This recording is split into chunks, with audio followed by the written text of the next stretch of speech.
It's a little bit more specific about how people make choices about how they address health issues.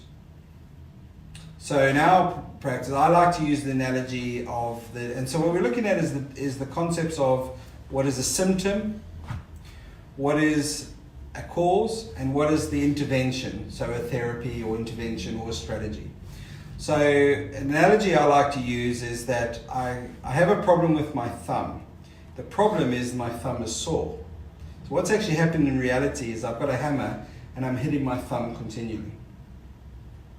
So the symptom is the pain in my thumb. So that represents the signal that the body is telling me that something's wrong. If it's all my focus, all I focus about is the thumb, I may go to a practitioner, I may go to a professional, I might go to a mentor, a life coach and say, this is my problem. And the trap is to focus on the problem. So the problem would be my sore thumb. So what we can do is we can use an ice pack, we can use a spray, we can use a painkiller, we can use morphine, we can chop the thumb off. These are all things we could do to take the pain away. And they're all valid if our focus is on the symptom, the pain. But we all know that the cause of the problem is the hammer. So unless we don't address the hammer, we're going to still continue to hit the thumb. But if my thumb is numb, I don't feel it, then as far as the symptom goes, I don't have a problem. Yep. The therapy is what intervention I do so to resolve the problem. The challenge within modern healthcare is that there's a lot of things which are focused on the symptom, and I think it will probably filter through. The same process happens in life coaching, in nutrition, in business, is that if we focus on the symptom, we can very often have some weird and wonderful interventions which actually serve no purpose other than to make life a bit easier, a little bit more comfortable. Because we all know with that analogy, the answer really is stop hitting your thumb with a hammer. Mm-hmm. So the therapy is the choice of intervention. The therapy can be a painkiller, but and eventually my thumb is going to break if I keep hitting it. Or the intervention would say, maybe I'm going to use something to take the pain away whilst I address why I'm hitting the hammer. So I wanted to introduce those concepts because in health and in life, I think we're asking so many questions about, certainly in healthcare, what's the problem, how can I help you? So we're soothing the symptom, but very little time is spent on actually exploring the cause. Does that make sense? It makes massive sense. In fact, I'll share with you the analogy that I use similar to that. And it's, if you've got a boiling pan of water and it's half full and it's on the stove, the heat is up, it's boiling away and we want to cool it down. We chuck ice cubes in it and it cools it down and then it comes up to the boil again. But the trouble is when it comes up to the boil, it's a little bit higher. Yeah. We want to cool it down. We put more ice cubes in. Again, cools down, comes higher. More ice cubes in, but eventually it overflows and literally is one of the worst things that could happen. You then got to clean all the stove with burn marks and everything like that.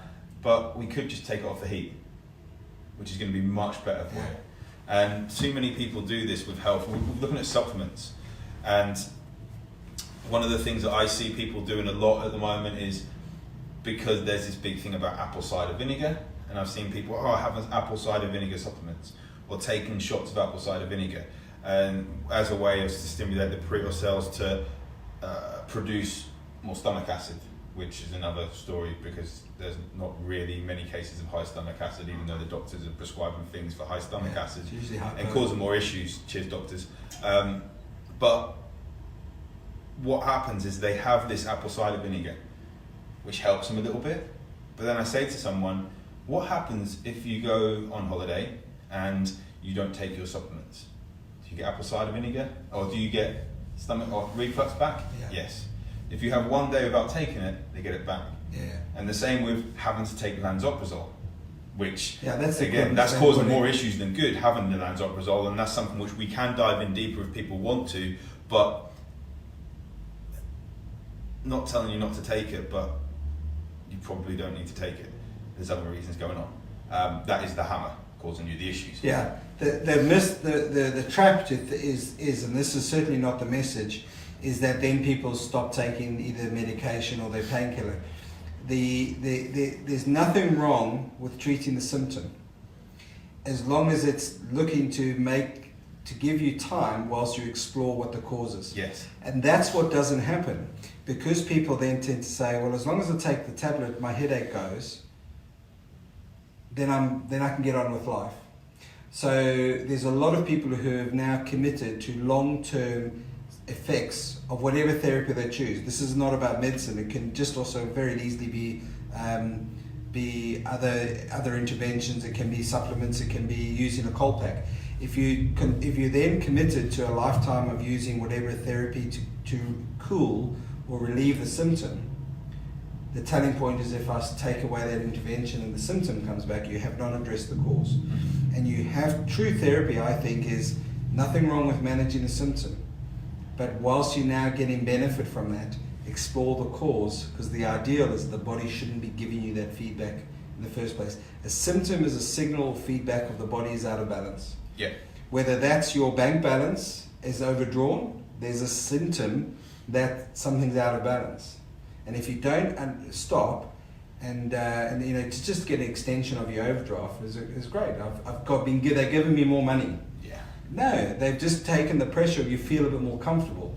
They know very well you're likely to get that, to get better. But it's the same thing. So this isn't about medication or tablets or a cold pack or a supplement. This is about a strategy of understanding that there's feedback that is that I've got temporary relief from, but the underlying cause has not been looked at. And there's so much in society where people aren't looking at actually the cause, the why.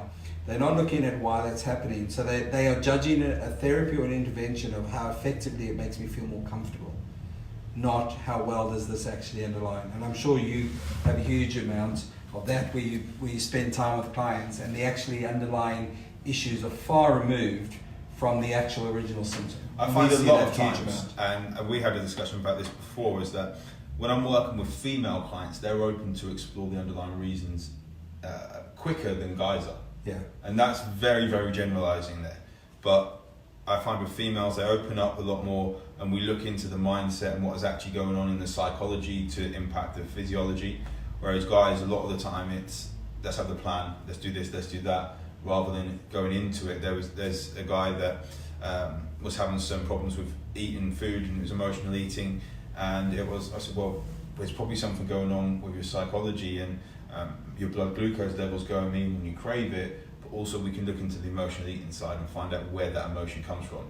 No, I just need to stop myself from doing it.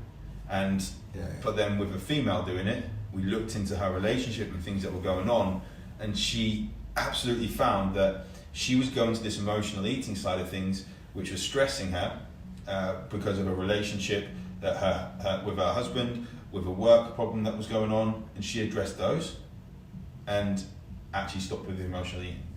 Yeah, if you're not keen to engage and go on an exploration, because you go down different paths and some are dead ends, and that if you look to find the underlying cause, you have to commit to an exciting journey of intrigue to find that cause. It's not straightforward. Sometimes it's very left field. It can ask some significant questions. So a lot of times it's just easier to take a painkiller. But if straightforward pain control in our office, I will say to people, what are you looking to get from our services? And they will go, well, I don't want the pain. And I'll openly say, listen, I can't compete against modern day painkillers. We're not in the pain game because they do such a good job. But we restore function, and we try and create the environment that your body doesn't need to do pain in the first place. So for that, we need to try and restore function, but also try and understand why we are in this situation now. How do we get here? And that doesn't necessarily come straight away. I think the biggest example with this stuff is headaches. When people take a paracetamol for a headache when they're dehydrated, once that painkiller wears off, if you haven't had water, you're still going to have a bit of a skull ache going on. I love it. We were talking in the podcast before about this time of the year and festivities and stuff, and that classic hangover. I love the thing, and there'll be things on the radio which will say like the classic hangover cure and the fry up and the this and that, and I look at it and go, apple cider vinegar probably. Yeah, I say, if you stop and understand the symptom and look at the cause, you're dehydrated and you've basically you're toxic. Yeah. So support the body to detoxify and restore hydration. A lot of times we'll feel better. We know that the body will break down the toxin and excrete it over 12 hours. So there's a lot of things of, well, I'll just take a painkiller, or I'll classically take the potion or lotion. It's like, stop and understand the symptom. So my message from this podcast is to encourage people. There's nothing wrong with treating the symptom. I'm not against that, but do engage a bit of time just to stop and ask, why would my body be doing this? If it's any symptom, it doesn't matter what it is. The body, the body's designed and functioning at its Anxiety is best, a big one as well. hugely. So we treat anxiety. Anxiety is a symptom. There isn't there's loads of different conditions which create, or situations create anxiety, depression and all sorts. There's, because a medication relieves the symptom doesn't mean that that's creating the solution. I have an imbalance from I just seem to have an imbalance of neurotransmitters. It's not as simple as that. You've got to engage and understand there will be reasons why the body gives you those symptoms. So it's not easy, it's not straightforward, but this isn't only about physical health. It can be mental health, it can be financial health, business health, anything where feedback is uncomfortable, there's a reason for it.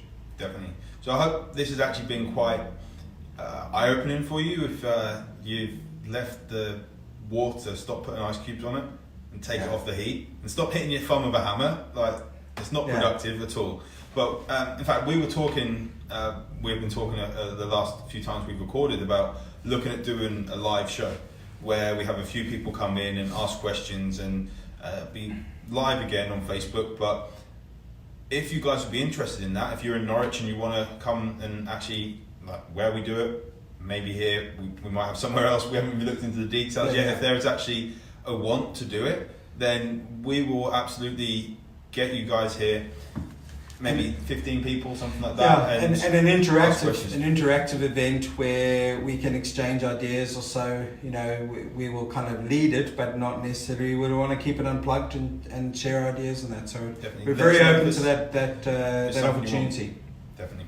Well, guys, hope you all have a great week, and we shall see you soon. Take care. See you then.